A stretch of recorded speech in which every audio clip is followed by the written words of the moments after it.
calling this Grubs Games and Grub? Games and Grub, best podcast on the planet. You guys are great. Friendship with the Games and Grub podcast.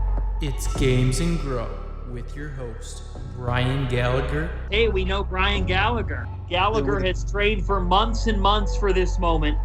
Zach Passios. The Mr. Zachary Passios. What's up, Zach? Some are saying that he's rivaling the talents of Zachary Passios. And Aidan Hatton. Aidan is like Kyler Murray. I've coined him the Marquette Marvel because what can't he do? Live on Marquette Radio.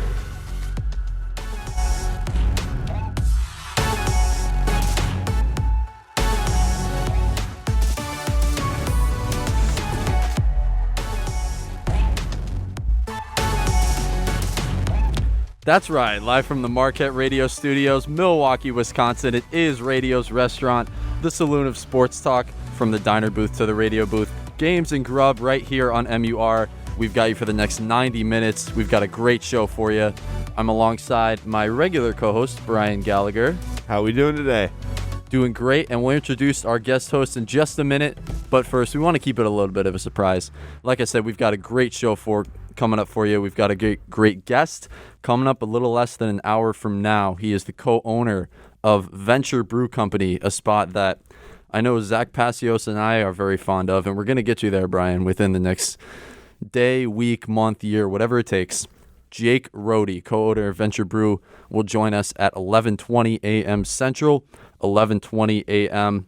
We've got top 5 tweets, and believe me, we are lined up with everything from sports and food, everything in between, which is the mission of this show. We've got NFL previews, of course. We've hit week 1. Well, week 1 have already started. If you're listening to this on Saturday, we had a Thursday night game, week 1, with the Buccaneers and the Cowboys. And we've also got a slate of NFL games coming up on Sunday. We've got a little gambling for you. We've got some picks, some bets here, not games to bet, games not to bet. And also 5 on-air food takes making headlines. A segment, maybe it's a one and done, maybe it's a recurring segment here on the show. Not the beat reporters, the eat reporters. You'll get that about 20 minutes from now. But first, as we mentioned, Zach is off this week. He decided to, just like LeBron James, take his talents to South Bend. So, Brian, we had to call the bat phone. We had to put in a guest. We had to fill that chair. And you wanted someone in particular to start this NFL weekend. Am I wrong? There was only one name that even came to mind. That's right.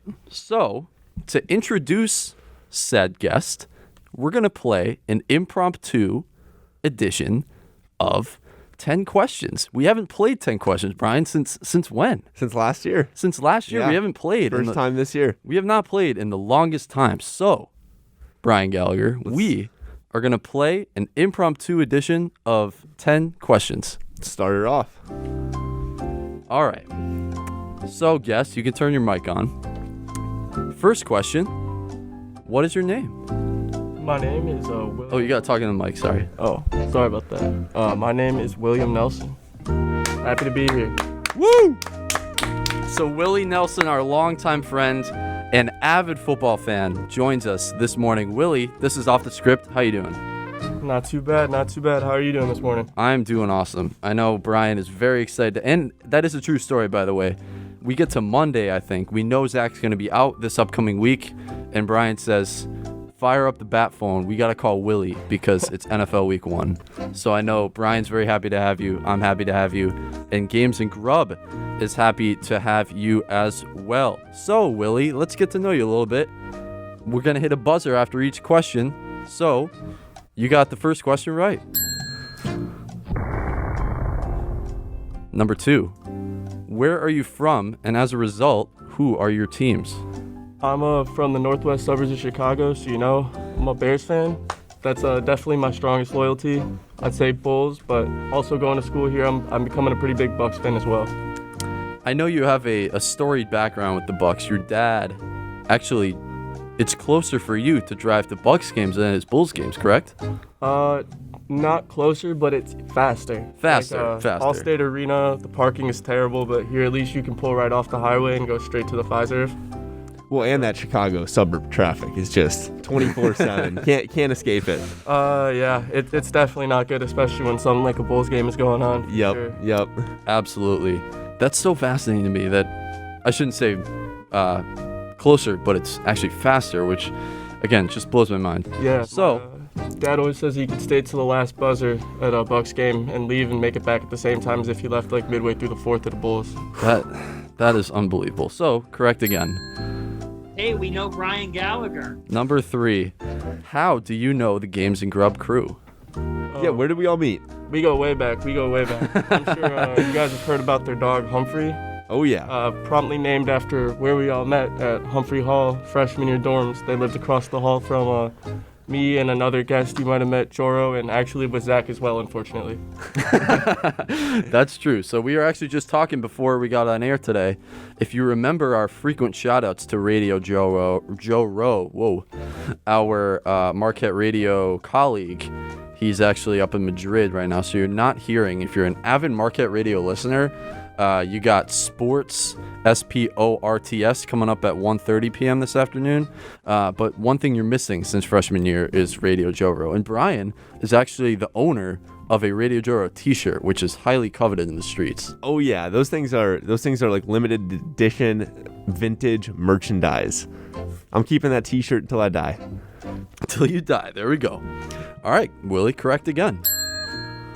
Gallagher has trained for months and months for this moment. Number 4. Scale of 1 to 10, 10 being the worst. You have hit senioritis how hard?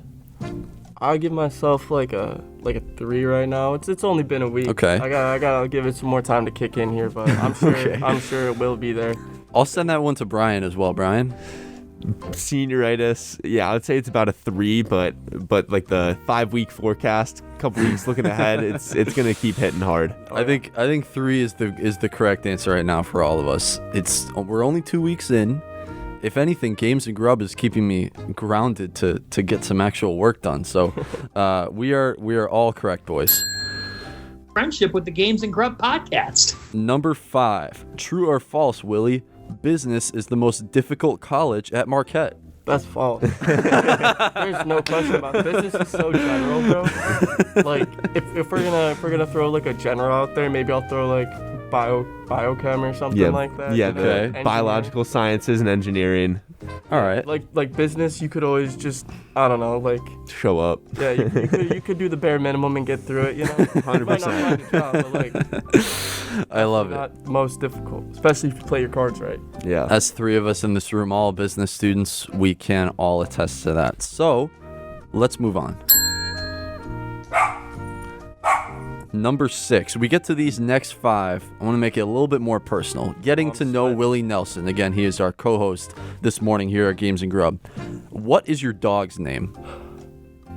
My dog's name is his name is Dave, and I'd actually like to give a shout out to a new animal that we have. We've recently adopted a cat. And That's the cat's right. name is Tony. Tony. That's right. I met Tony. I love Tony. Yeah. Tony's a beast. He's a big talker. We did meet Tony. Tony, not Tony the tiger, Tony the cat. Tony the Tiger was the inspiration, though. Not my choice. Was he? Not my choice. I was at work when they named him, and by the time I got back, he had a name. How do you lose out on the... I mean, I remember the naming process for Humphrey. I mean, it was difficult. We had We all had a say. several like big group discussions trying to name him. I thought that was a crapshoot. At least we were all there for that. You were at work? Well, so I got off work, went to the adoption center. Like I took like a long lunch, and I helped pick out the cat. Okay. And we were all kind of like spitballing names, everything. And we got him the day the Bucks won too. The day the Bucks won The championship? Yeah. Oh my goodness. So I wanted to name him like Bango or like Bucky or something Yeah. appropriate. Wow. But I came back from work and he was Tony. Wow. And that was that. His name was Wilson originally. I really liked Wilson, but I guess Wilson. There's a Wilson. I feel like there's an athlete you can name it after. Like Not Maybe Tom like a Wilson tennis from ball. the Washington Capitals. What about like a ball? Like, the brand. Like, yeah, Wilson. Oh, yeah. Like a Wilson volleyball. Like the Duke. The football, his name is the Duke. All right, let's move on. Games and Grub, best podcast on the planet. How we doing? Number 7. Speaking of the Bucks, somewhat, whose concert did you go to at Pfizer that freshman year that we did not join you at? I was at the Travis Scott concert for his Astro World Tour. That is correct. That was definitely one of the best concerts I ever went to, especially at the Pfizer. It was a really cool experience. I've yet to get to a concert at the Pfizer. Brian, have you been to a Pfizer concert? Never do a concert, only games. Plenty basketball games, no concerts. You guys definitely got to get out there sometime. I don't know when the next one's coming around, but Have you been to any of the Summerfest concerts yet? not yet. Actually, the company I'm currently working for, Generac, is sponsoring the Generac Power Stage, and they sent all their employees like 2 tickets. Wow, shout Nice. out. Yeah. So who are Big you shout eyeing out, up to big go shout to? out.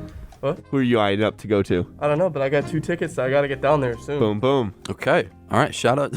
Quick shout out to Generac Power Stage as well. They get a major shout out this morning. Absolutely. Way to go, Bridget. Number 8. What Milwaukee location did you take a walk to when the power outage on campus, the infamous power outage, happened in the winter of 2019?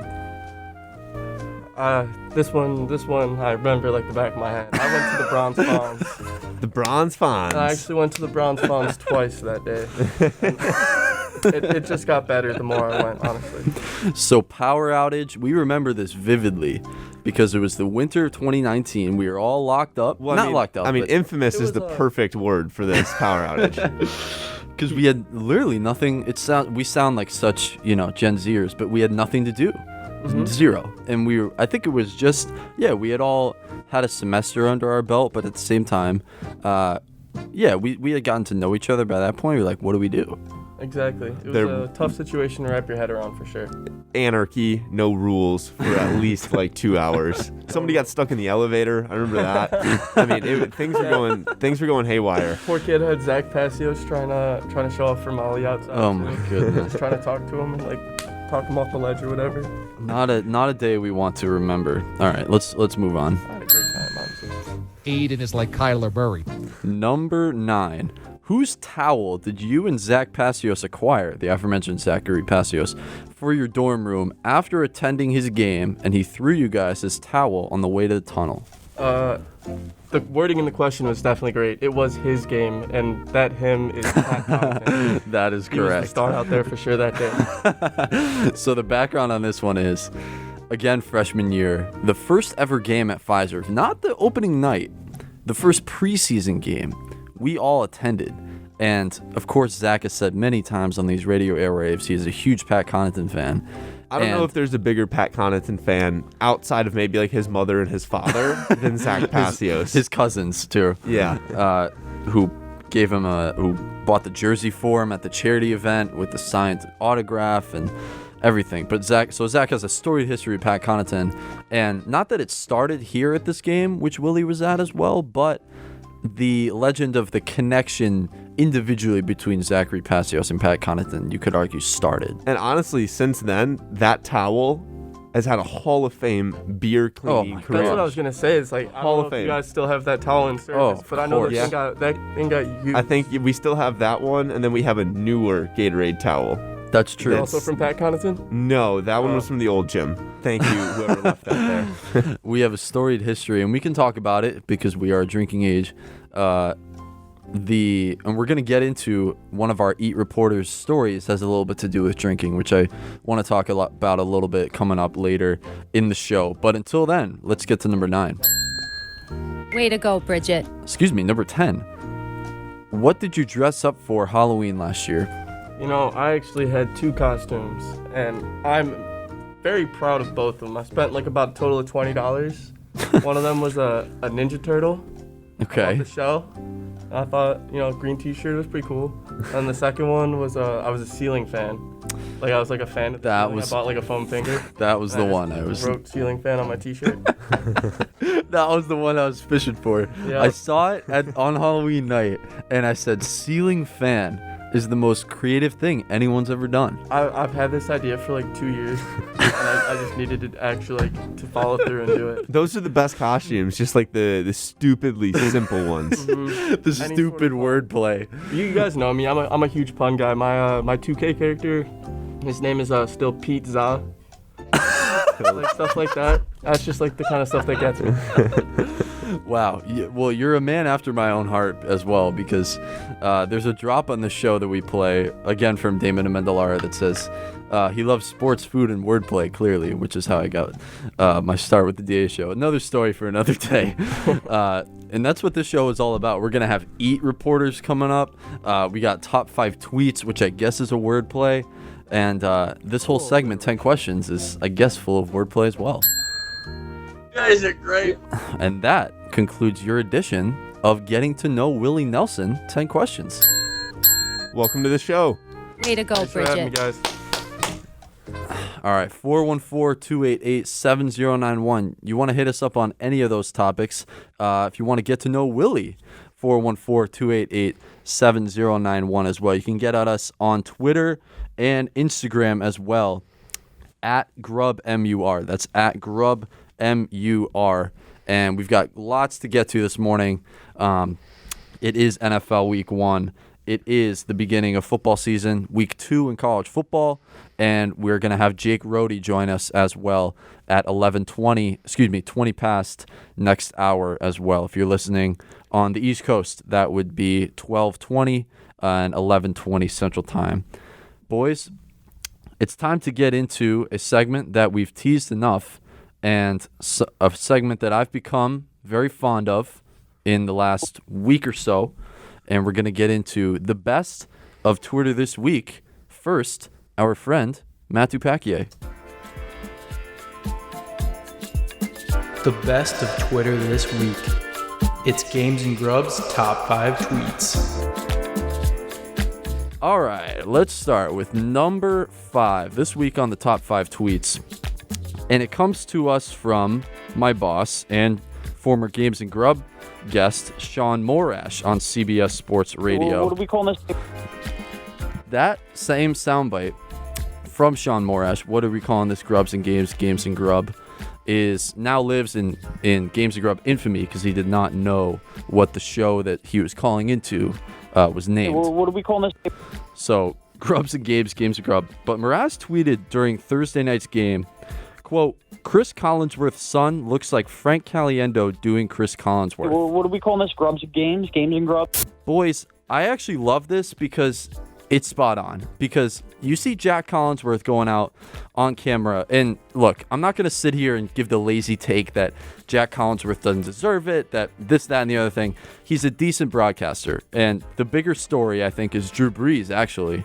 Because how does he fit into that NBC desk that frankly looks like an NBA coaching staff filled with 50 coaches? They have like 8 analysts. Is there gonna be a time, like let's say next 5-10 years, that there are too many people that need to be on these desks? Because I feel like Drew Brees just retired. Who else is gonna keep retiring? We talked about Greg Olson. He's a good former player that's also an analyst. Our number 4, we're gonna talk about the Manning brothers. They're gonna be the on Manning ESPN. brothers. They're mobbing up ESPN now. I mean, are we going to get too many people behind the booth? And even more interesting, how much money does NBC have? So that's a huge part of it. Let's move on to number 4, which we just teased it a little bit. Number 4 is from Sean Morash's favorite team, the Giants, and their former quarterback, Eli Manning. And his brother Peyton and him were scheduled to both join Colin Cowherd for an interview, and Eli was surprisingly late. Eli's late? Yeah, of course Eli's late. Where's Eli? Hey, we're on this interview. You calling in? What are you doing? What? We're on this interview. Oh, my bad. Sorry, I forgot about it. You got the Zoom? No. You gotta give me 5 minutes. You're killing me. So there's Peyton and Eli with Colin Cowherd. And does it surprise you at all that Peyton, well, actually, let me get to the tweet because Eli tweeted. Bro, Peyton's the sheriff, man. You can't be late on his turn or on his watch. He is. He'll hop on you. He is the sheriff. And Eli tweeted, Peyton gets on me when I'm late, just like in middle and high school. But I think the bigger story, again, is do you guys have thoughts on this Peyton and Eli broadcast, the alternate one on ESPN Monday Night Football? Do you have high hopes? Peyton Manning is definitely someone that I'd like to see doing broadcasts. I mean, like, his whole legend is just the way he's able to diagnose the defense, like pre-snap reads, everything. I think that that kind of analysis would kind of bring it, like how when Tony Romo came down to the broadcast booth. Yep. And he was kind of sort of able to put you in the quarterback's shoes a little bit more. I think Peyton will do an even better job, honestly. As for Eli, I don't really know. Like, yeah, he's more of the wild good way to put it. Eli's a really likable guy, and he's got his, he's got 2 rings. He's a great quarterback in his own right, but like I don't know if that like automatically qualifies you for TV. Like what we were just talking about with the last tweet. I think that some of these sports places need to, or like Sports Center, all those, you start focusing on quality over quantity, because they're just picking up any old coach that literally can't find a job in an active league anymore. Yeah, like we've seen the Rex Ryan experiment. We can put that to bed now. Yeah. Oh my goodness, you're right. The networks, I think it's a great point. Got to focus on quality over quantity. It's difficult because it's like nailing that franchise quarterback. One person on that desk. It's hard to find that one person that's good on camera and had good NFL experience. It seems like Tony Romo, even after he got flowers thrown all over him that first year, people are already getting sick of him. So it's a hard job, and let's move on. Number 3 comes to us from TaylorMade, the golf brand, their official account. Here is Tiger Woods doing a Happy Gilmore swing. No hype, no rollout that I know of. Just posting a video of Tiger in a TaylorMade branded hockey jersey that's actually schemed to look like the Bruins, which is an underrated part of this tweet because it lifts it to number 3. The audio does it justice when you come back. I don't know if this qualifies as a Happy Gilmore swing. Really? I feel like he pauses. So you're watching the video. He steps up into it, and then he stops with like his feet. Like when Happy Gilmore does it, he's like really just running up through it. How many takes you give Adam Sandler to do it? I don't see a lot of grass ripped up there. It looks like he kind of just like walked over and hit it.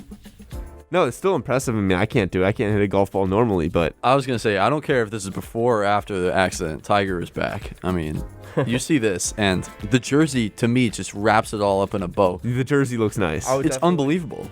Definitely like to see a Happy Gilmore Tiger matchup. In the future. Celebrity golf duo, Tiger and Adam Sandler. Since it seems like every network show is getting a reboot, now Happy Gilmore 2 is going to be Happy Gilmore versus Tiger, which would absolutely blow up the box office. So, number 2. Apollo Creed. Now, Aidan, I know you're especially excited for this one. Yes, I am. We talked about this off air, and I hadn't seen it until just now, but I remember hearing what you had to say about it. So let's introduce it. So number 2, it's twofold. It's coming from a tweet from Max Preps. Mina Kimes gets the honor for the number 2 tweet. I'm a huge Mina Kimes supporter. I've had some contact with her in the past. And Max Preps came up with this ludicrous graphic of the American map with each state's best post-game food spot. So you think great Games and Grub content, right? I mean, it's sports, food, everything in between, right? Well, here's Max Preps giving us these nominations. All right, you ready for this? Wisconsin, Culver's. Actually not that bad. New York, Sbarro Pizza. Massachusetts, Dunkin' Donuts. And the nail in the coffin, Washington State, Starbucks. Now, this is where Mina Kimes comes in. Seattle native, rabid Seahawk fan, right? She replies, quote, "Yeah, we're just wilding out on pumpkin spice lattes." Way to go, Bridget. That is what I'm looking for. Because you look at this graphic, it's unbelievable. Your home state, Brian, Minnesota. What's I think that this list is just flawed completely. What's the number 1 spot in your state to grab that grub after the dub? Now this is from Max Preps. So Max Preps usually does a lot of high school stuff, a lot of high school highlights. Right. So after a high school football game, where are you going to eat? Tell you right now, I'm from Illinois, and it's not McDonald's. It's not McDonald's. No, like we're not going to Dairy Queen. We'd go to like No one in Indiana's going to Steak and Shake after a game. Steak and Shake's pretty Steak and good. Shake. No one Steak from and Shake's Massachusetts is pretty going to good. Dunkin', I'll tell you that. Yeah, like let me go finish like playing like a 90-minute football game or whatever. Yeah. Just go straight Unbelievable. to Dunkin' Donuts. I couldn't believe my eyes when I saw this. So, I think this has to be an official call out at Max Preps. Release a better list. New Mexico's Cold Stone Creamery. You could go through every single one of these, and it's a complete joke. So, hey, shout out Colorado though. Chipotle. Okay. I shouldn't even say okay because Chipotle, it's a great place in itself. Again, Starbucks, great quality in itself. But no one's going there after a game. No, everyone's going to the local bar, which is why this idea shouldn't have even existed in the first place. Way to go, Bridget. Pennsylvania's Auntie Anne's. Like, do those exist outside of malls? I mean, everyone goes and floods the mall after the football game. Yeah, Friday. Line for Auntie Anne's out the door. Oh. See what I mean? I saw this, and I think this came out on Monday or Tuesday this week. Look at Oregon. We got more. Papa Murphy's. Is that Isn't that something can't you buy Papa Murphy's like from the store? Don't you like bring it home and bake it? Isn't that like is that the West Coast equivalent of like Little Caesars? And I thought Papa Murphy's was like take and bake, but it says take and bake pizza. Oh my goodness. Yeah, so it's literally something you take and you bake at home. So I wonder what Ted's is. So what have we learned here, gentlemen? Nothing, right? I've learned absolutely nothing. Oh no. Here's what we learned. I got it. Here's what we learned: that Max Preps might need a new intern for their social media. Yeah. I'm gonna walk the idea in the first place is ludicrous. It's absolutely ludicrous, and to come up with it, and again, shout out to Mina Kimes who puts the nail in the coffin there. But again, just wilding out on those pumpkin spice lattes. Way to go, Bridget. Number 1 on the top 5 tweets this week is, I should actually preface this. You know the phrase, you have to know the rules first before you break them? It's an academic tweet. That's all it is. It's an academic tweet. Thank you. So number 1 is actually not a tweet, but again, you have to know the rules before you break them. Number 1 is a D2L response. Now, D2L is Marquette's classroom management software. There's a lot of assignments are posted, right, guys? I'm generally a fan of D2L. I feel indifferent. Indifferent. I think D2L is pretty good. I don't really like the discussion posts, but that's a topic for another day. So this actually comes from a discussion post. So as a little background, this class that actually Brian and I share in the College of Business, we're supposed to do sort of a first week introduction, write a paragraph about yourself, what you're interested in, that kind of thing. So I write a little bit about where I'm from, that kind of thing. Don't write anything about radio, even though I obviously love doing it. And you're supposed to support other people's posts by reading them and writing a response. Hey, nice to meet you, that kind of thing. So, number 1 comes from a loyal listener to the show, Tom Foster, who shares this class with me, ironically. And Tom, in this D2L discussion thread, writes, again, academic tweet, quote, Aidan, I was so happy to read such an interesting introduction. I think you should consider coming on to my Marquette radio show here, Games and Grub, as a special guest sometime. I think you'd be a ton of fun to have on the air. Also, because you are from Boston, are you a big Bills fan like me? They're supposed to be the best NFL team in the Northeast this year. Way to go, Bridget. Now, Tom, at some point, is scheduled to join us this morning to really be cross-examined on the courtroom seat, because I want to ask him about this and how, again, ludicrous the statement is. If you want to claim ownership of this show, Tom, you best not miss, okay? So you come sit at the King's chair. You best not miss, because we take Games and Grub very seriously. He better bet that the Buffalo Bills are the best football team in the Northeast this year. He bet. Because this is gonna come back. He better be. And back. He better be. Even if it's after week 1. The Bills are the best team in the Northeast. He better be ready to go whatever week that the Patriots play the Bills. And again, I'm trying to keep my fandom out of this journalistic integrity-based sports radio show and not let my fandom get in the way. But when guys like Tom Foster come up, and again, this shouldn't be a Tom Foster shredding segment, but at the same time, you can't claim ownership of my show when clearly no one in that discussion thread knows that I host Games and Grub with Brian and Zach, and no one knows that, so you're getting away with lying or murder, wherever you want to think about it. And to me, it was disingenuous. So, Tom, if you're listening, which I know you are, you have about an hour left to call in at 414-288-7091. And so do you. You can call us up. Again, 414-288-7091. That's 414-288-7091. Or on Twitter and Instagram as well, you can hit us up at GrubMUR. Again, Jake Rohde scheduled to join us about 20 minutes from now. But first, we've talked a bunch about it, how the Bills are going to be the best NFL team in the Northeast this year. Oh, really? Let's call it the AFC team. Did I say AFC? Did I say NFC? I'm calling it the AFC team. I forget what I said. Anyway, let's take a jump, boys, to something that you are both really excited about, which is our NFL preview, because it is that time. It is week 1. And you know the music that you miss on ESPN, the boomer and the excuse me.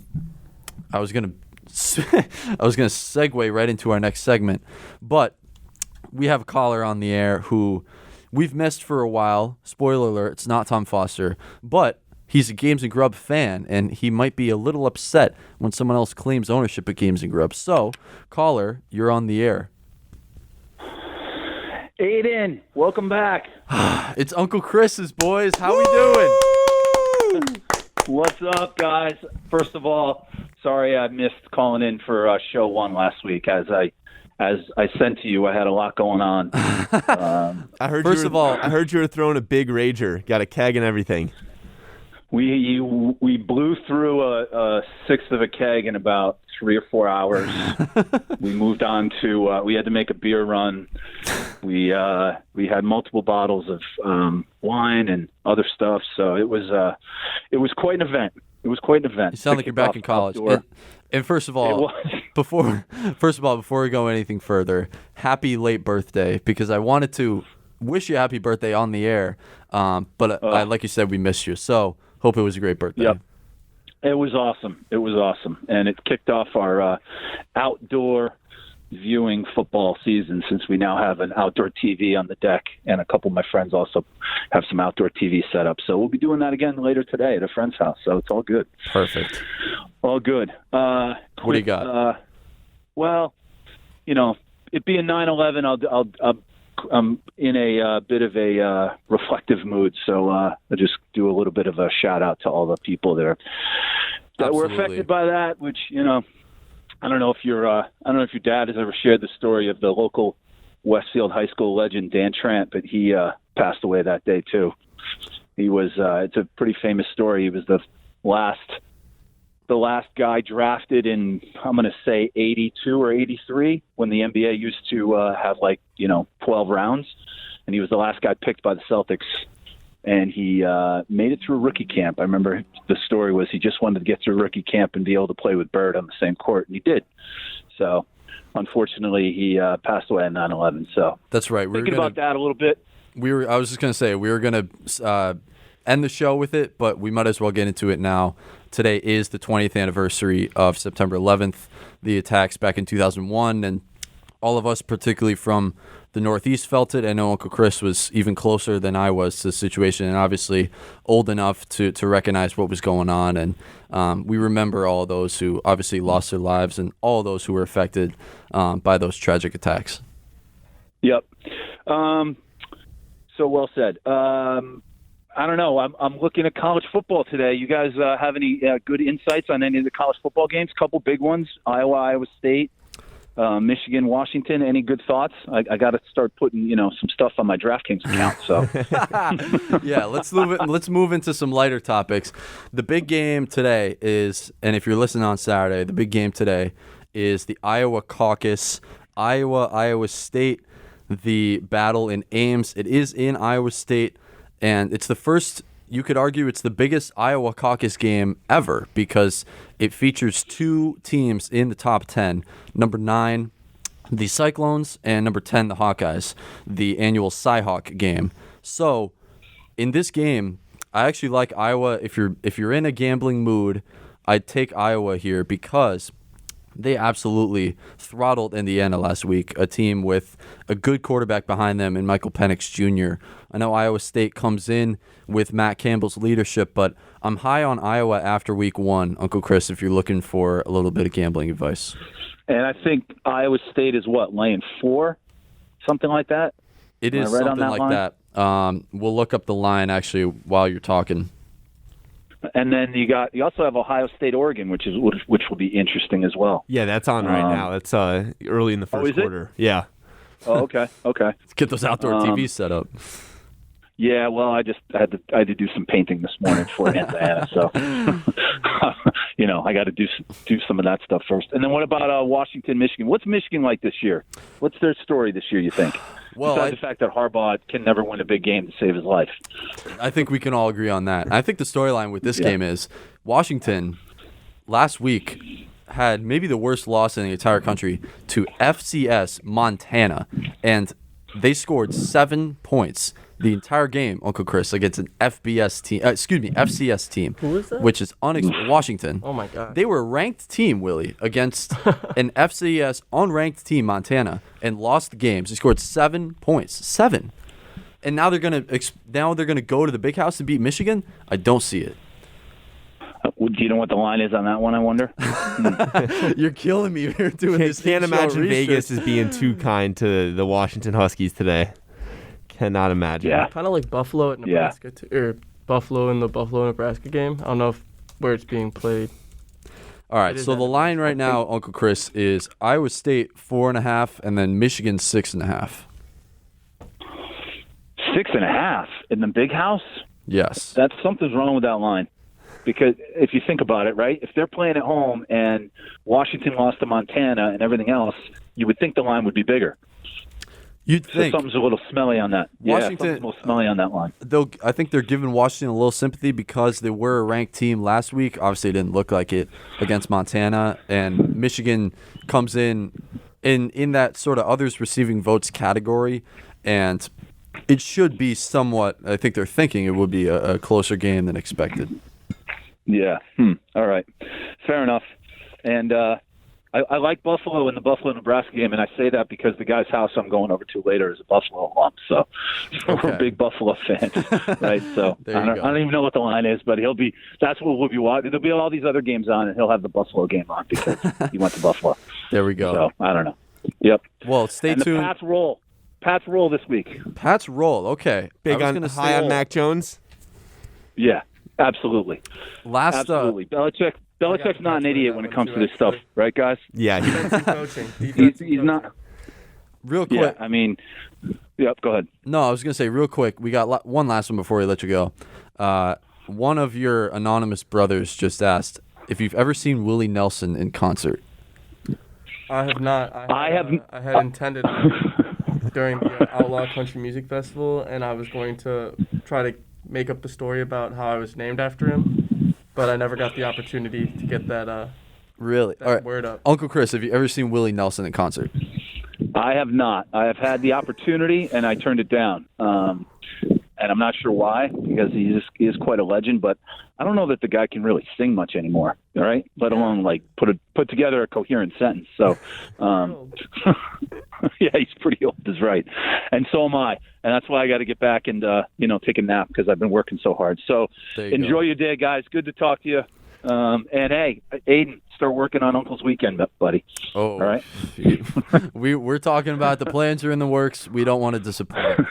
All right, Uncle Chris. I'm sure you won't. There he is. Guys. There he is, Uncle Chris. Thanks for calling in. Enjoying his football weekend in New Jersey. And again, he segued us right into our tribute to everyone who lost their lives on 9/11. And again, back to some lighter subjects. He's all in on college football gambling. And stay tuned later in the show for my NFL picks as well. I've looked at the lines. You guys have looked at we've all looked at the week 1 games. We're going to get to it just a little bit from now. But first, we've got to hit our big segment that I'm really, really, really excited for, which is time for the Eat Reporters.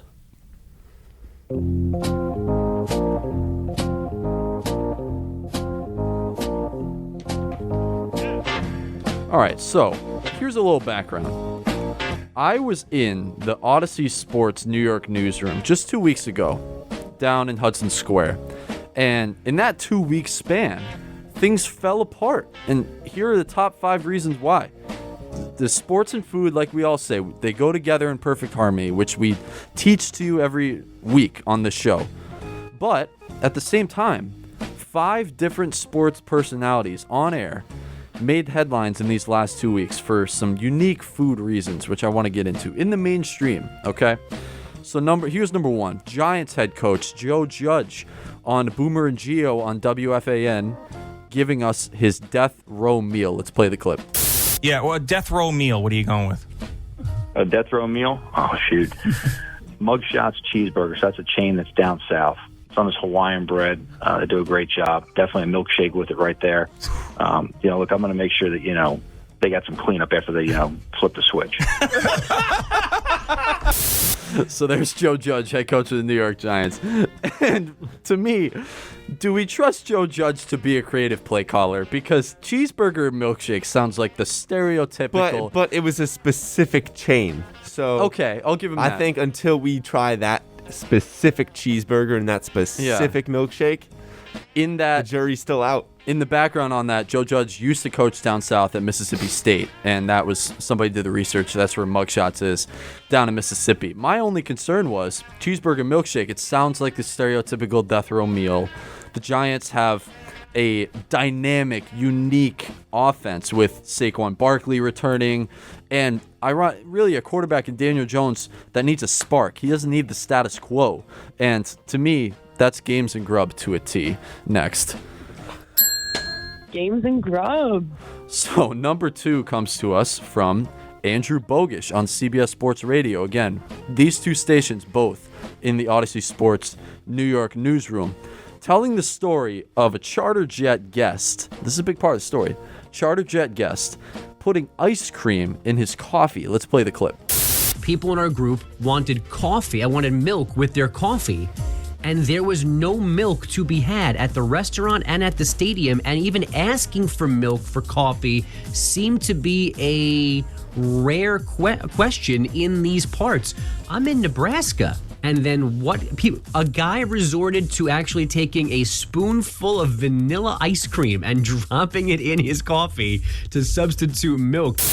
All right, so the background on this is Andrew, who is a Fordham graduate, joined Fordham football's charter jet as a guest to Lincoln for their Week 1 game against the Cornhuskers of Nebraska. And it was a blowout at the end of the game. That doesn't matter, right? But what does matter is that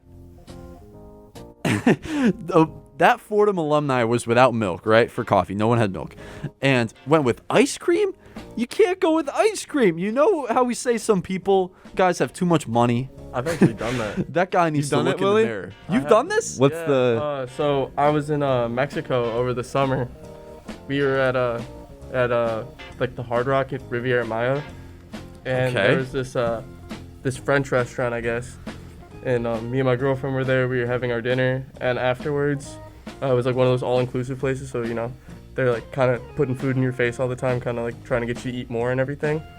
And they had they called it Mexican coffee. They took tequila and they heated it up. They put it in these it's like the gravy pouring. Oh yeah. Is that what it's called? Yeah. Doesn't matter. Yeah. Then they actually lit it on fire, and the guy was pouring burning tequila back and forth. Really? Poured it in a cup, put some coffee in it. And then he put ice cream in it too, because the ice cream just melts because the coffee's so hot, and it sweetens it, and it actually made it like you couldn't really taste the tequila or anything like that, but it was really good. But let me ask you, if you had no milk, you really wanted milk or whatever, but you had cream, would you substitute that instead of ice cream in your coffee? Yeah, I mean, it was also Right. it was an after dinner type thing, so sort of dessert. Yeah. Which made like the ice cream Totally. more appropriate, I think. If I was just like waking up in the morning, I wouldn't like pour a cup from pot coffee and then Absolutely. drop a scoop of vanilla ice cream in it. Absolutely. The bottom line here for me is no milk, no cream, but you go with ice cream?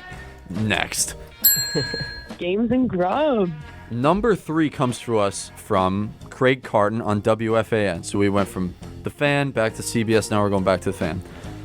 I'm a huge Craig Carton fan. Happy he's back. But I also, however, represent the state of Wisconsin. And Craig Carton on WFAN refuses to have ranch with his wings. If you are going to bring wings in, don't embarrass yourself with ranch dressing. Here's Timmy in Yonkers. All right, so if Evan came in tomorrow morning at like 10:30, could he get a couple dozen wings? My girlfriend would have them crispy, wrapped up, ready to go, whatever flavors you guys like. And can we agree that blue cheese would be the only choice of dressing? Absolutely. I wouldn't embarrass myself with ranch. Thank you. All right, so here's the background on this one. Again, huge Craig Carton fan. Happy he's back. But I also, however, represent the state of Wisconsin. I've coined him the Marquette Marvel. Because as the Marquette Marvel, back in Wisconsin, ranch is just simply different. Ranch in Wisconsin is like Dennis Rodman, just simply a different breed. And as an investigative journalist who wants to get down to the situation, I'm an investigative radio host. I went to one source close to the situation who told me, quote, "Hands down, ranch is the best condiment, but sadly, the quality of ranch is not the same anywhere you go. Midwest ranch cannot be beat.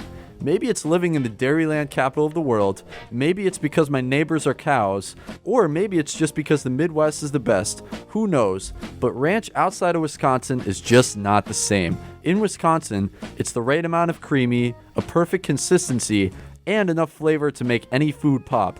Other states, the ranch is runny, not seasoned right, and flat out sometimes not deserving of the title ranch. I don't know why ranch is so good, especially in Wisconsin, but I for sure know bad ranch when I taste it." End quote. That's all you need to hear. Next. Games and Grub. Number 4 comes to us, again, back to CBS Sports Radio. And here's when I was teasing about drinking.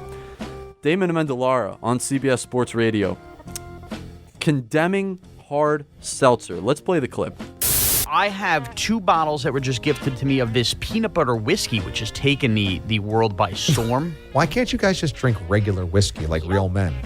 You walk into an old saloon, you walk into a dive bar in the South, you walk into a place where farmers go, what have you. You know what they want? They want a shot and a beer. You know what they don't need? Spiked seltzers and peanut butter whiskeys. I think Sinatra walked into a bar and said, "Give me a peanut butter whiskey." No, because it didn't exist. But him and Bennett would be throwing it back now. So sad. Just drink a beer and bourbon like a real man. All right, here's what I'll say about this one. We're college students, right, guys?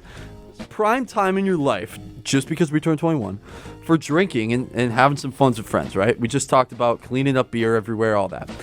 But to me, we may not be in our 40s and 50s, but as men, do we look at each other as less than for drinking a few White Claws? I'm a huge proponent of hard seltzer. No, exactly. I think hard seltzers are yummy. I think they're delicious. I think it's a good zig to beer's zag.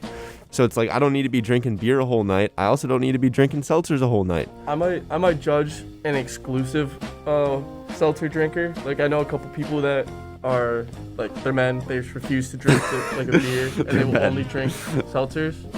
Yeah. And like I kind of judge that a little bit because like sure you might not like Miller Lite, but like if you have like a Blue Moon or something like that, like it just tastes good, you know. Like, right. Sure, it's a little heavier, and like I think that's the benefit of a seltzer.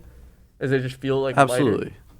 But that to me that's fine to be an exclusive seltzer drinker maybe is a little off. Same but being an exclusive beer drinker, like yeah, exactly, you gotta enjoy everything. You can have both. Take it from us college students, because you can have a beer and have a seltzer. College drinkers are like Kyle Shanahan. We can have Jimmy Garoppolo and Trey Lance. Watch us win straight into the playoffs. Next. Games and Grub. Number 5, someone I've met personally, Connor Green on CBS Sports Radio, arguing that a pizza bagel is a frozen pizza. You ready for this, guys? Pizza bagels are the underdog of the frozen pizza world. It's the offensive line of the pizza industry in general. Commonly forgotten, easily overlooked, but extremely, extremely important. You have a Super Bowl party? I got pizza bagels. A fantasy football draft? I have pizza bagels. So this one, Connor Green, total whiz kid. I've met him. But let me tell you, very bright radio professional, just a few years older than us. And I do agree that pizza bagels are pizza, right? Can we agree on, are pizza bagels pizza? Oh yeah. Yeah. Willie? Definitely. I mean, it still makes the cut, you know? It's cheese, sauce, and they're a great snack, I feel everything like. on bread. Absolutely. So pizza bagels are pizza. That's true. Even if you make it yourself and they're less than your local pizza joint, who are pros, obviously, it's still pizza. However, at a Super Bowl party, at a fantasy draft, which many of you listeners probably had in the last week, bringing pizza bagels is like the Broncos going with Teddy Bridgewater. You're accepting mediocrity, a low ceiling. Give me some wings, a buffalo chicken dip, even some pigs in a blanket. Pizza bagels, they're more a chore to get rid of than a party favor. Next. Games and Grub. And an honorable mention, doesn't make the top 5, but Jerry Seinfeld, a guest of Steve Summers on WFAN, announced he is making a movie about the history of the Pop-Tart. You ready for this? But I am also busy getting ready to make my first live-action movie. Okay. I'm going to be making in L.A. next year for Netflix, and it's called Unfrosted, the Pop-Tart Story. The history of the Pop-Tart. We made up our own history. There are some factual elements, but it's mostly a Wizard of Oz kind of take on what might have happened in Battle Creek, Michigan in 1964. Wow.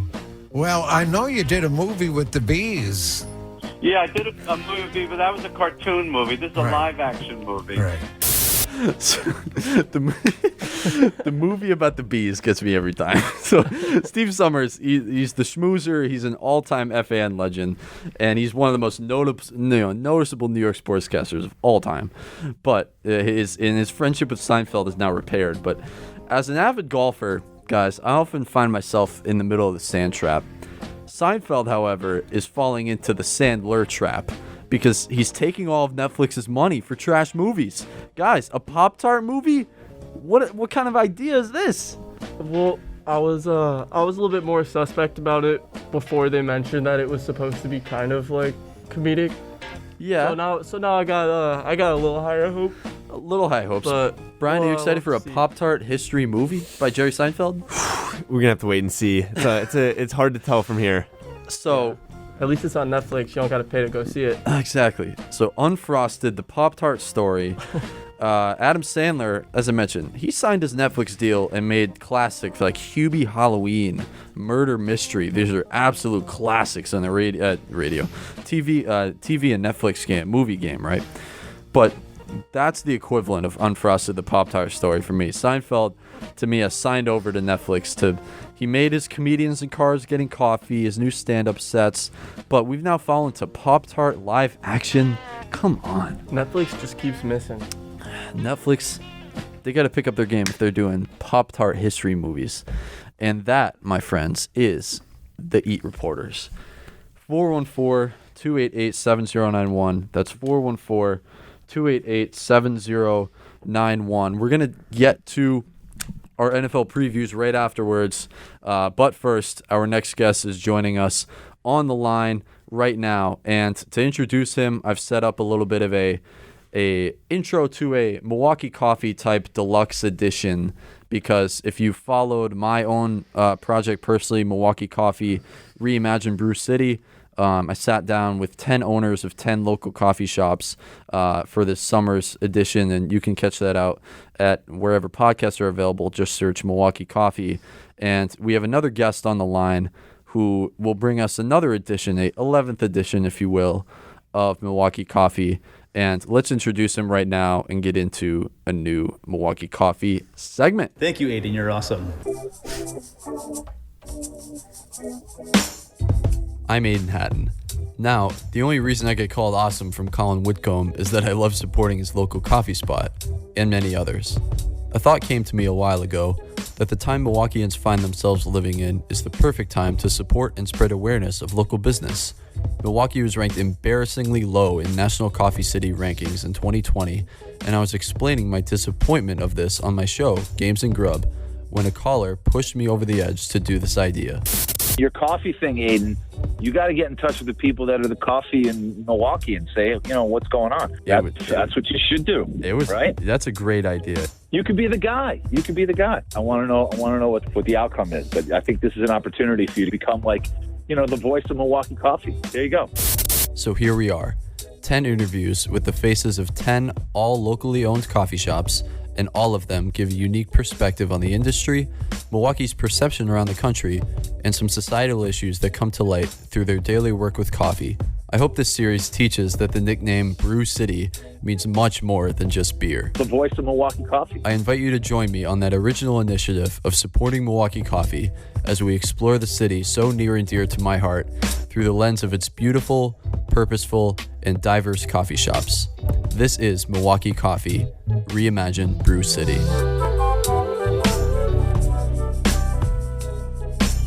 All right, a very special guest on board, co-owner, one of the first 3 official employees of the Milwaukee staple known for coffee, beer, and community. Yes, you heard that right, coffee and beer. Here to explain is Vennture Brew Company co-owner Jake Rohde. Jake, how are you? Good. How you doing? I'm doing great. Let's go to square one. Let's start off. Where did your adventure in coffee start? Oh man, I think my adventure in coffee started actually out in Denver, Colorado. I went to a shop called Corvus Coffee, and the way they were doing things there was different than I had ever experienced. This was probably about 10, 11 years ago. From there, after I got home from that trip, I kind of tried to pick apart why the experience there was so good. And it was good not only because the coffee was next level good, but everything about the shop was set up in a way to really enhance that experience. So the service was just amazing. The space was amazing. It was nice outside. So that, all of the extraneous details lined up too. But when I got home, I decided to start playing around with a coffee roasting myself at home. So I started out really simple. You can roast coffee in a frying pan, and then went to like a whirly pop, and which is like a popcorn maker, and then ended up getting a couple of home coffee roasting machines. That kind of took over my life. In that same period of time, Simon and I, one of the other co-owners of Vennture Brew Co, we had a photography business together called Vala Photography. And so we were working together. We met Rob through photography as well. We kind of created this group of, we just had a good group of friends between the 3 of us. And we decided to start going on trips called Beer Venture. And one of those trips ended back out in Denver, where we got to experience that coffee experience again, as well as tour some amazing breweries. And on that trip, we really got a vibe of this like community aspect between all these businesses, not only breweries sending us to other breweries, but coffee shops sending us to, their friends down the street who were also doing something cool with coffee. And those 2 things seemed to intersect so well. So then we started thinking about, what if these things were both in the same space and they had that aspect of community built in? And when we came home from that trip, we kind of, that was kind of the seed of what we have now currently, Vennture Brew Co. Coffee, beer, and community all in one space. I love it. I also love that you mentioned photography, and I was going to get into it anyway, but your blend as a former photographer sort of mirrors the image of obviously as you mentioned, your fellow co-owners, Simon and Rob. And we actually talked to the uber popular coffee blogger MKE, April Larson, herself. She's also a photographer turned coffee fanatic. So What is it about the two job fields you'd think that kind of intersect in any way? Oh, I don't know, man. There is it like coffee shops tend to kind of attract a set of artistic folk, I suppose you could say. They're great. I think one of the things we realized is we were thinking beyond the beverage itself, but the space of a coffee shop really usually has this great built-in community to it. It's a space to meet people. It's a space to hang out. It's a space to talk. Usually they're well lit. So, you got all this great light that, Vala photography, when, going back to that, is actually the Finnish word for light, because at the background of any photograph is light. You're basically capturing light. So I think mainly it's that sense of, in both coffee and beer, is that sense of that space is just a place where you can meet and talk. And a lot of creative people like to get together and chat. And I think it's kind of maybe extraneous too, but it's the reason why like cycling and coffee go so well together. You're going out for a ride with a bunch of friends, and you end up starting and ending at a brewery or a coffee shop. Or music and coffee. We get a lot of musical artists in and out. So I think it's just a great space to be with people. It's a great answer, and I definitely, it's basic, but I definitely agree with you. Jake Rohde from Vennture Brew Company. How did the idea, for Vennture come up? You mentioned the background a little bit, especially with your, again, co-owners Simon and Rob over at Vennture, but especially doing both coffee and beer, which I obviously harped on in your introduction. Was it something about the both of those two that came together that was appealing to you guys? Yeah, I think that trip out in Denver, when we saw this aspect of how parallel the drinks were or could be in terms of that community space, and people get together over coffee and people get together over beer. And then thinking about it beyond that from a business standpoint, we've got these two very different businesses, but they kind of exist at different ends of the day. So we were thinking we could have this space that just opens in the morning, goes all the way through night, and then really jam up kind of what we love about tap rooms and bars and what we love about cafes all in one space. So in terms of like what we love about tap rooms, we've got a very open kind of inviting space. We've got bartenders that can talk you through drinks and what's going on. So to take that and kind of add it to the coffee service, I think one of the things that we saw in coffee that we never enjoyed is just that the experience of ordering your coffee, right? You go in, you order it with one person, you go stand over in a corner, wait for someone to call your name, maybe incorrectly if you have a hard to pronounce name, and then you grab it, and that's your experience there. You might have a great experience in the space and with the people you're meeting, but the actual experience with the coffee is kind of a little bit disjointed. So we took that and kind of flipped it so that when you come into our space, you're ordering coffee as you would order a drink with a bartender, with the person making your drink, and an open dialogue to talk about what's going on in coffee, what we got going on, what the person likes, what we might be able to have them experience that they never experienced.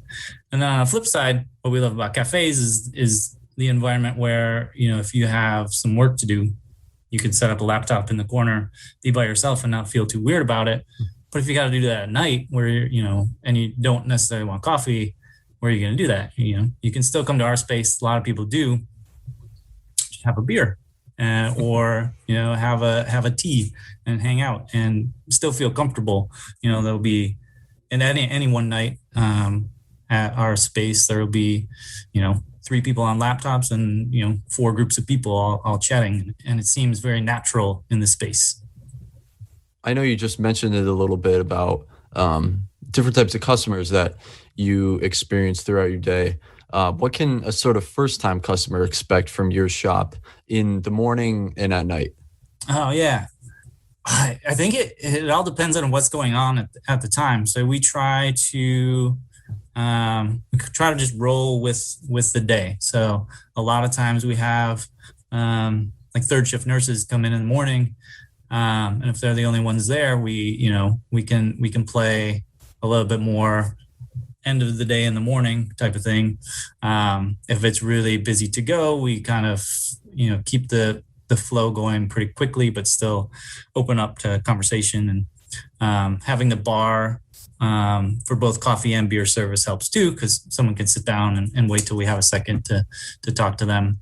So yeah, it kind of ebbs and flows from like a really chill coffee space to something super lively, people inside, outside. We've got 2 garage doors that we can open up and kind of connect the inside and outside. That usually happens any nice day. Music kind of changes depending on the vibe as well. And we leave that up to whoever's working to kind of read the crowd. And, if everybody's sitting there on their laptop, we'll have something pretty chill. As things pick up, or if it's real busy, the music volume goes up as well as the vibe. So I think we try to keep things very loose and open so that not only the people there, but our employees feel comfortable in whatever is happening. Milwaukee is affectionately known as Brew City, as you obviously know. Do you think that term can, extend beyond beer also to coffee? A big motivation, the tagline for this series is Reimagine Brew City, this whole Milwaukee coffee project. Can you tell the story of Milwaukee's coffee culture from your perspective? Yeah, I think Milwaukee's got a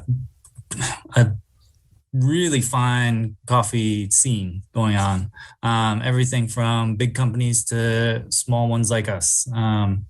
We're kind of really spoiled here.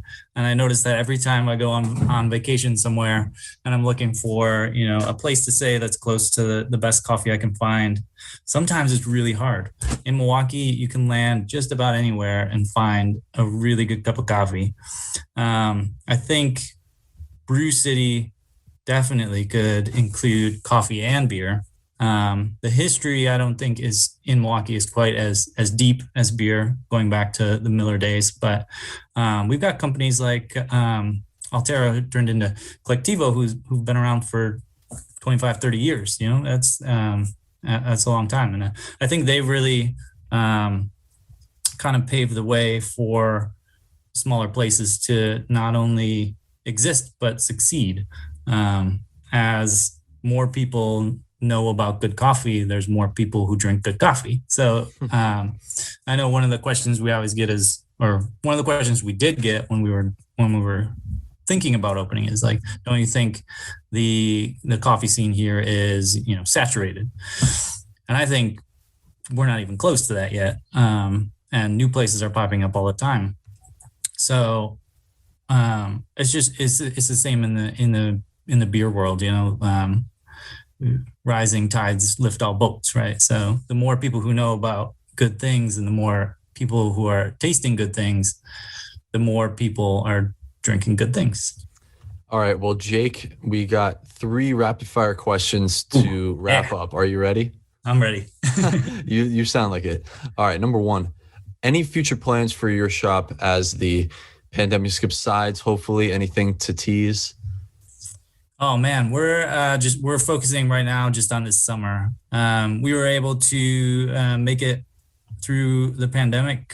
We're still in the pandemic, but as things kind of open back up and we see more people, we're just really excited to kind of harness that community aspect again that we were missing a little bit in 2020. 2020, we went hardcore to go. We still have that community. They supported us really well. And we appreciate everyone who did visit us in 2020.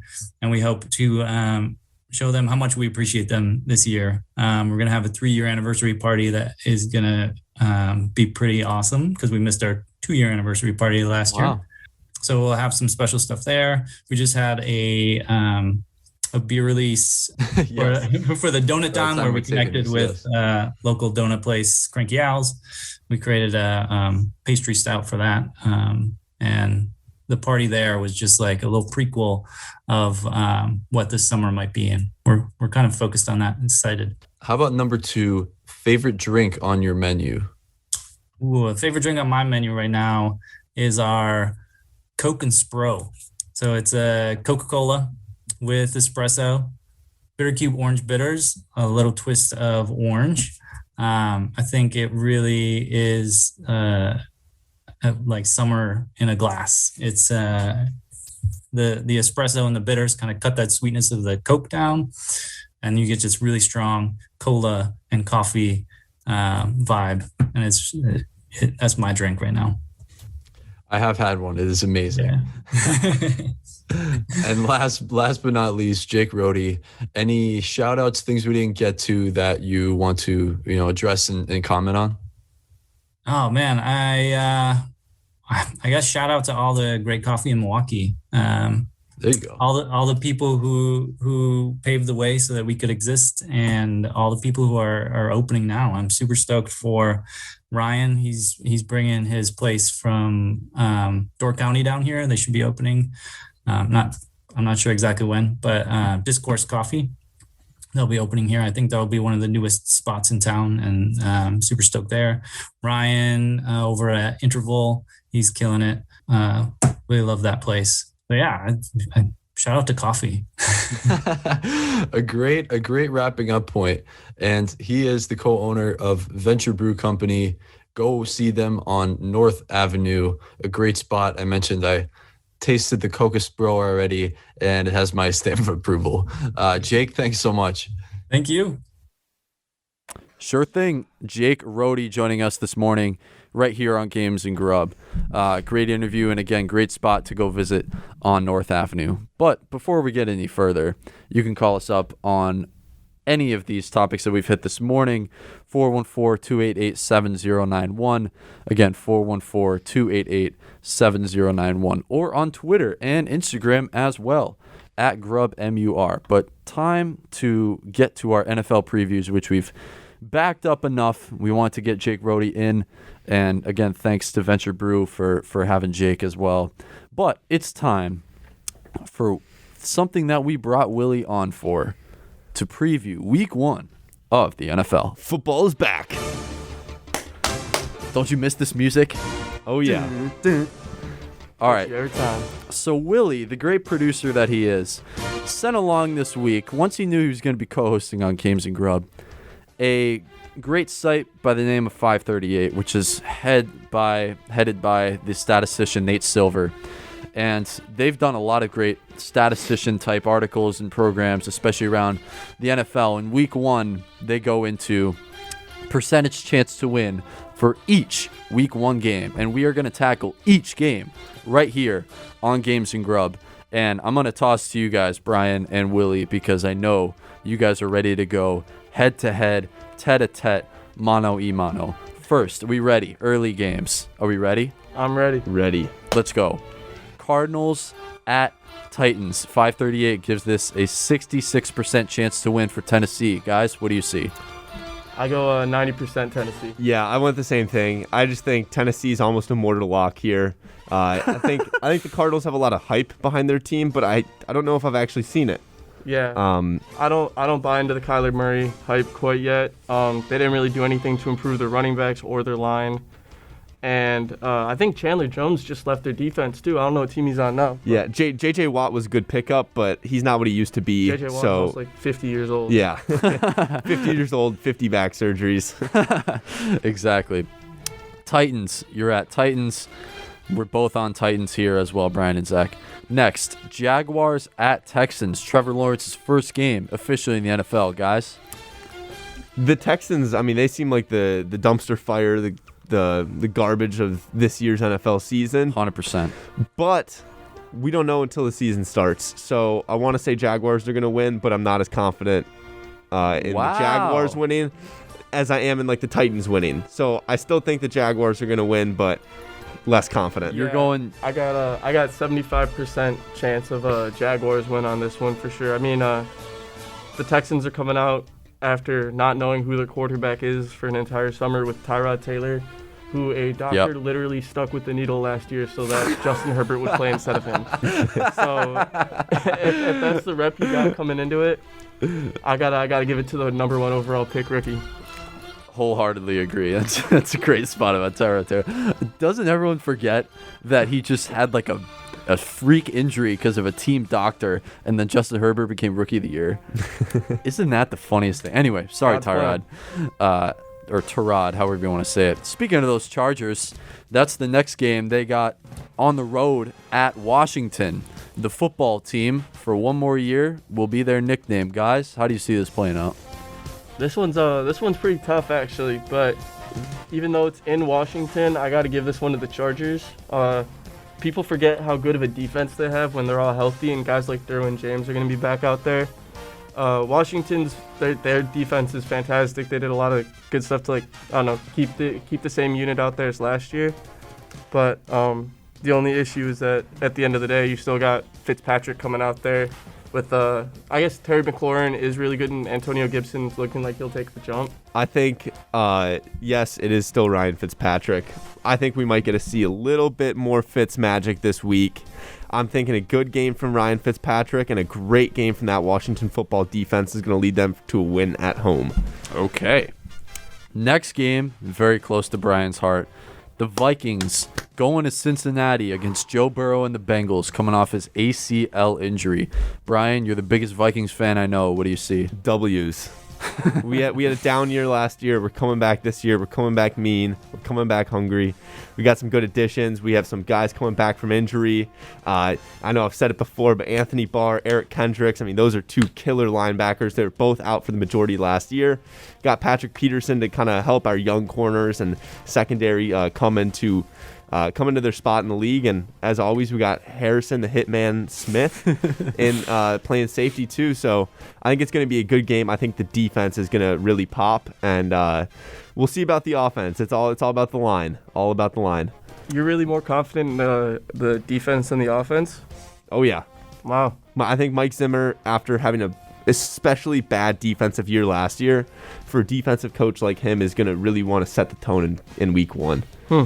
Yeah, it's not going to be too hard against the Bengals, hopefully. They did nothing to address their line also. So they might have better skill positions this year than last year, but at the end of the day, there's going to be no protection. Joe Burrow's going to end up hurt again. Yeah. Wow. Unfortunate, but maybe not week one. Okay. But as the season goes on. That's harsh, predicting a Joe Burrow injury. If you can't protect your quarterback, I don't know how he's going to stay healthy. That is fair. This is a game that I'm really interested in. Jets at the Panthers. And I mentioned a little gambling tip here. Panthers are -5. 538 puts the Panthers at a 65% chance to win. Sam Darnold, as Brian mentioned, against his old team. I'm a huge Sam Darnold believer. What have we seen from a 1-15 team last year in New York that makes them better? Rookie quarterback Zach Wilson.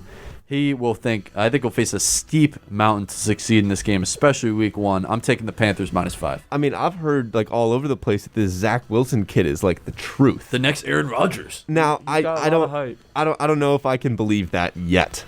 I think the Panthers are going to win, but I honestly don't know too much about either team. But I think when you're looking at Sam Darnold going back, he's playing in Carolina, but having the Jets come to him, he's going to see that team. He's going to be like, you guys just wasted 3-4 years of my career.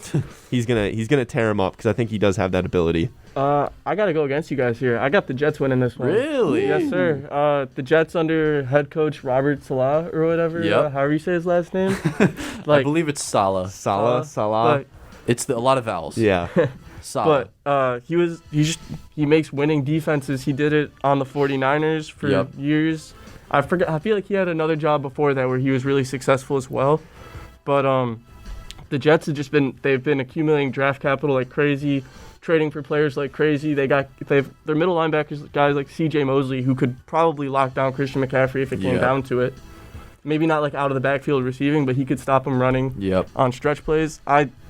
The Jets have been too bad for too long to continue to be bad. That's all I'm saying. They have so much capital. He's going to go against the Jet philosophy, folks. Willie is just carrying this breakdown, right? You get a C.J. Mosley against a McCaffrey. You're getting everything right now. We're not even past the 1 p.m. games. Eagles at the Falcons. Battle of the Birds. Brian? A lot of B's. I think we're going to see a great game out of Jalen Hurts. I think the Falcons' defense is sorry. I don't think they've done too much to improve their defense this offseason. Now, I said Jalen Hurts is going to tear it up. I don't think he's going to have a great season, though. I think he's going to have a great week 1. Okay. But I think that as the season goes on, we're going to see his lack of a accurate and quality throwing arm. He just doesn't look right when he throws the ball. The ball, like it sails. It doesn't like zip through the air. Are you talking about Matt Ryan? No, I'm talking about Jalen Hurts. So I think he'll have a good week 1. I think he'll be able to use his feet, use his athleticism to get some big plays, help him beat the Falcons, but not a good outlook for the whole season for the Eagles. So you're taking the Eagles? Taking the Eagles. I think I got to roll Eagles too, just for the same reason that you said. The Falcons haven't done anything for the defense. I'm not a Matt Ryan believer. I haven't been since that one Super Bowl run. I think ever since that perpetual Super Bowl hangover. Yeah, exactly. Hangover, like he's been 100%. done, and it kind of seems like they're putting the whole franchise on Kyle Pitts, who's like a rookie tight end. Like they get rid of the literal best receiver of the 2010s. They're like, oh, it's okay. We got this tight end out of like Florida. Yep. I'm like, okay. Yeah. Drafted him number 4 overall.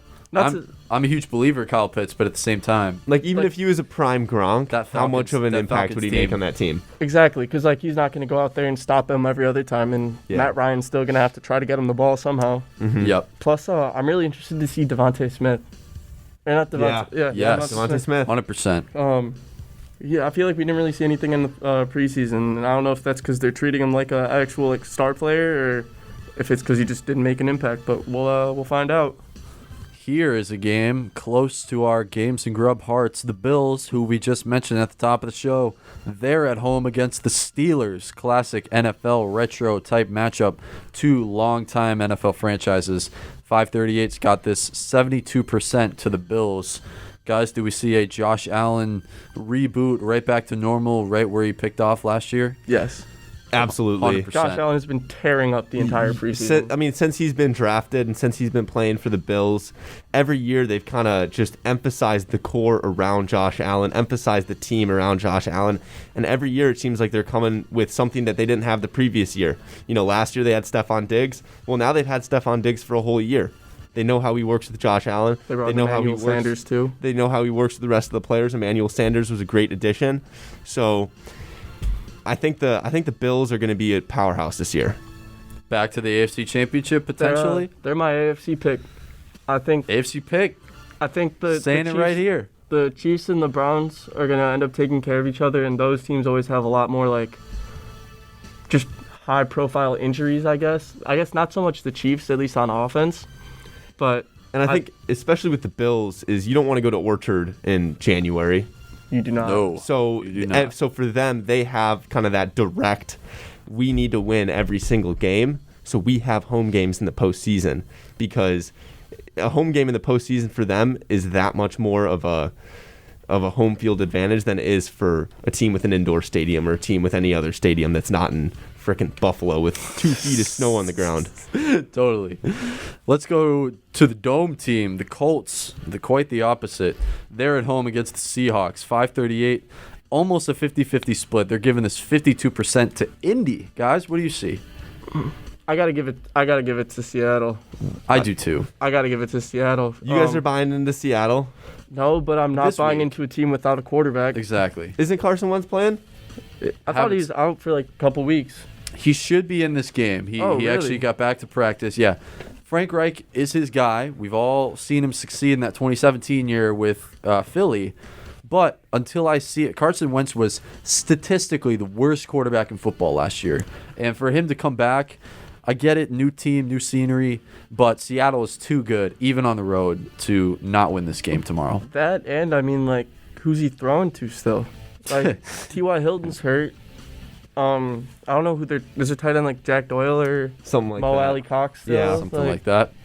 Again, Willie and they're down Quentin Nelson also, which is a huge difference, yes, especially for a run-heavy team like that. God knows his names. Next, let's go to Detroit. Lions are at home against the 49ers. We've talked all offseason about Kyle Shanahan and Jimmy Garoppolo.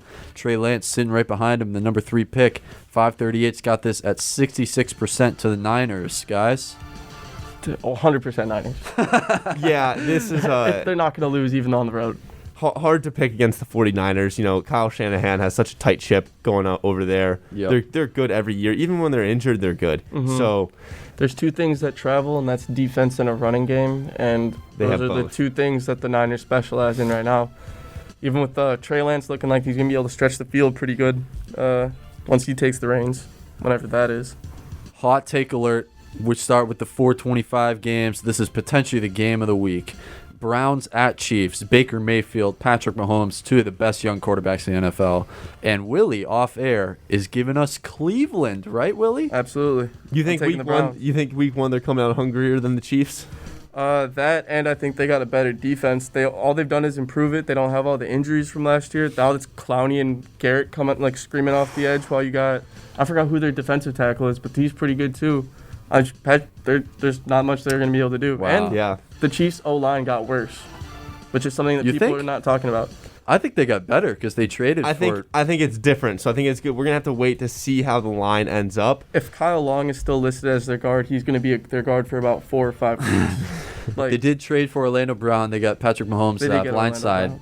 They got his left tackle in place. And that's, frankly, the reason that they lost the Super Bowl to the Buccaneers was that offensive line.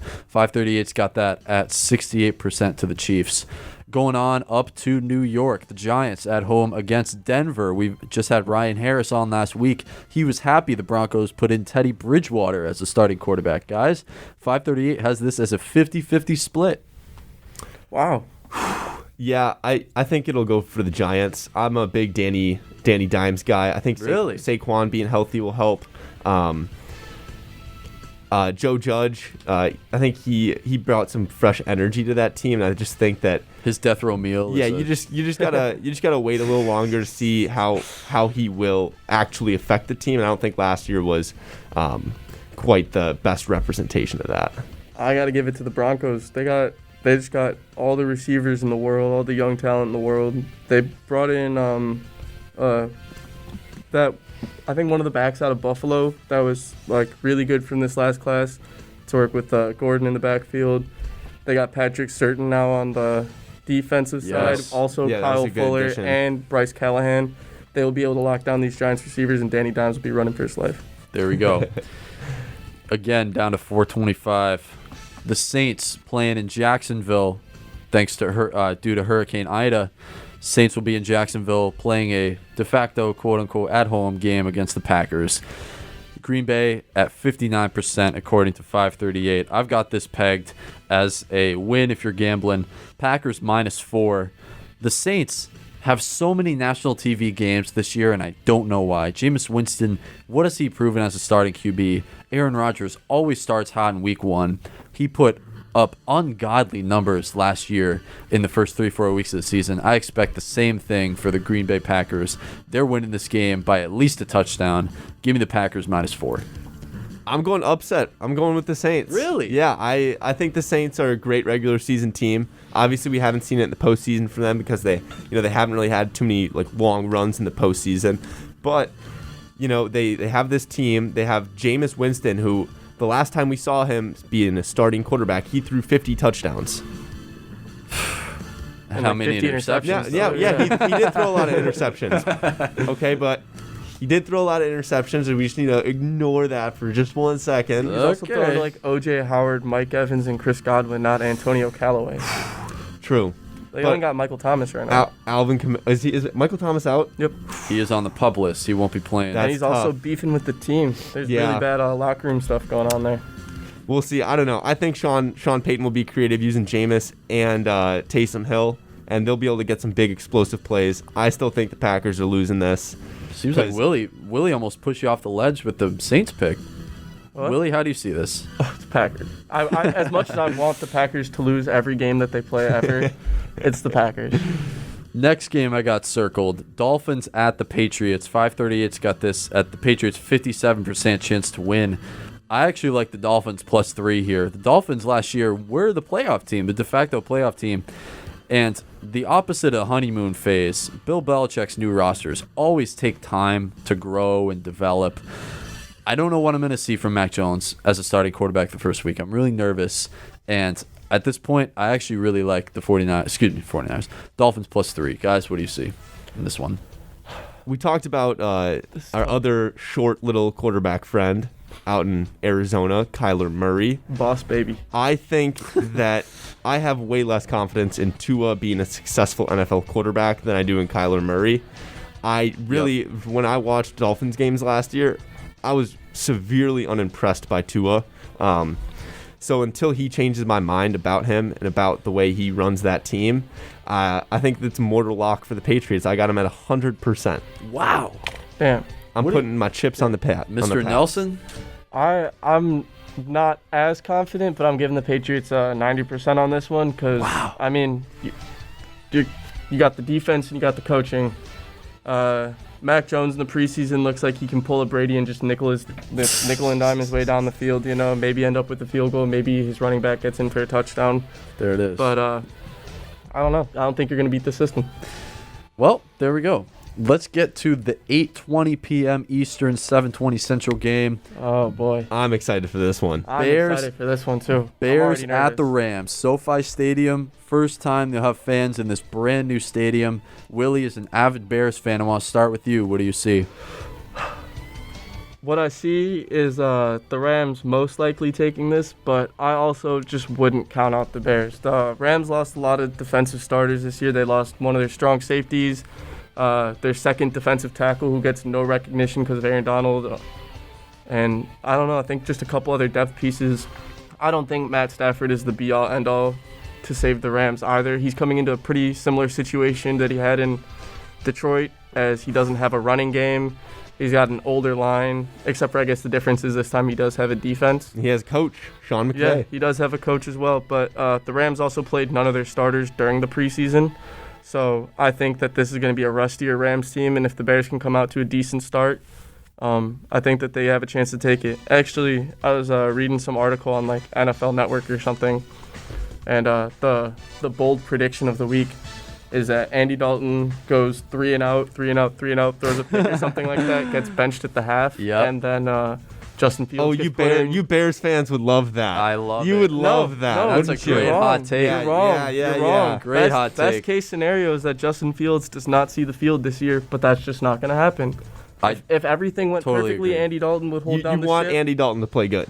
Why wouldn't I? I would love it. If Andy Dalton's playing well, then the Bears are playing well. Absolutely. I couldn't agree with you more, Willie. The best case scenario is Justin Fields doesn't play, but we all know that's less and less how the NFL works these days. Yeah. So, last game. So, real quick, Bears to the Rams. The biggest game in your eyes, Willie, for the week. That's a great Sunday night matchup. I have to go with the Rams because if I say the Bears, my hopes will be crushed. You're objective. I'm just trying to look out for my own self right now, honestly. There you go. I've been hurt too many times. This Monday night game, we have the Ravens at the Raiders. Last one. Monday night, 8:15 to wrap up the first week of football is back. Aidan, this Ravens team, I mean, they were making headlines just the other day. Did they have like 3 ACL tears in one practice? Back-to-back plays. Yeah. It was Gus Edwards and then Marcus Peters. And J.K. Dobbins, he's out too. He's been out, yeah. It's a tough outlook for the Ravens. I think that they still do have a lot of good pieces. They still have Lamar Jackson. They still have that defense. They still have the defense, Matthew Judon and players, but Judon's actually a Patriot now. Yeah, is he really? A Patriot now. Sorry to break it to you. Patrick Queen. Is Calais Campbell still in the NFL? He retired. I believe he retired. Yeah. I could be. We'll have to find out. I might be changing my pick then. The producer on that. I like the Raiders just because of the injuries and the Ravens, and the injuries are so recent. So it's like if Marcus Peters tore his ACL 3 weeks ago, and the backup knows that he's covering whoever's the Raiders wide receiver one Henry Ruggs. Yeah. Brian Edwards is a new guy they just got. They think he's going to be really good, too. Yeah, Nelson Aguilar now a Patriot, too, as well. So they're taking a lot of players from this game. The Ravens, let me tell you something. Lamar Jackson, we're going to learn real quick whether or not the NFL has, quote-unquote, figured himself out or not, because all these injuries piling up, especially in the running game, are going to test his will. And I am a Lamar Jackson believer. I think he's an underrated thrower. I do too. I think he throws it really effortlessly. I think even when he was in college, he was making some throwing plays. Obviously, he was still a run-first guy just because it was so easy for him. But he was making some pass plays, and his last year in college, his coach made a concerted effort to give him more passing plays to make him look more like an NFL guy, and he looked good doing it. I don't think we've seen him necessarily look like a bad passer. We just haven't seen him look like the Aaron Rodgers pocket. Name one like consistent pass catcher besides Mark Andrews on that team too. Yeah, because Hollywood Brown, he's had problems. I got Sammy Watkins in a couple of my leagues. I think he might have a good year. He's done some good stuff for the Chiefs these last couple of years. It's just that he can't stay healthy. First fantasy nugget of the morning right there. There you go. Yeah. And that, my friends, is week 1 of the NFL. How fast did that go? Woo! Man. All right, the aftermath. Brian, I know you were really excited to challenge Willie. How do you think it went? I think it went great. Willie obviously, he knows what he's talking about. He's got his notes here. He's got his takes. I think when the real fun starts is when the games are being played. Absolutely. And you see the Twitter, you see the texts, you see the big play happen, and you're like, oh my God, like the text is coming in. I'm gonna get harassed here. I mean, I definitely get the texts. I'm a pretty big smack talker when it comes to all the Bears stuff, and I just kind of run my mouth a little too much usually, and it hurts. It hurts in the end most of the time. Man. But I still have fun doing it. Hopefully, if you're listening, you can be locked in to the NFL this weekend. If you're listening after week 1, you can make fun of us for being idiots because we got all our picks wrong, and you'll see us prepping week 2 as well. So that'll wrap it up for the NFL previews and this edition of Games and Grub. First of all, Willie Nelson, thank you for joining us. You did a great job, especially, like we said, guy knows an NFL roster better than anybody I know. Any final thoughts on this NFL weekend that you want to give to our audience? I don't know. I gotta go wait. Bears, go. Yeah, go Bears. Go Bears, go. Go Bears. Hope we don't see Justin Fields, right? Hope. Well, I don't know. That's a horse apiece right there. Last words for the audience, Brian Gallagher. Skol Vikings. Great episode, and let's have a great weekend. Zach will be back next week. Thanks for joining us. This has been Games and Grub. This has been Games and Grub.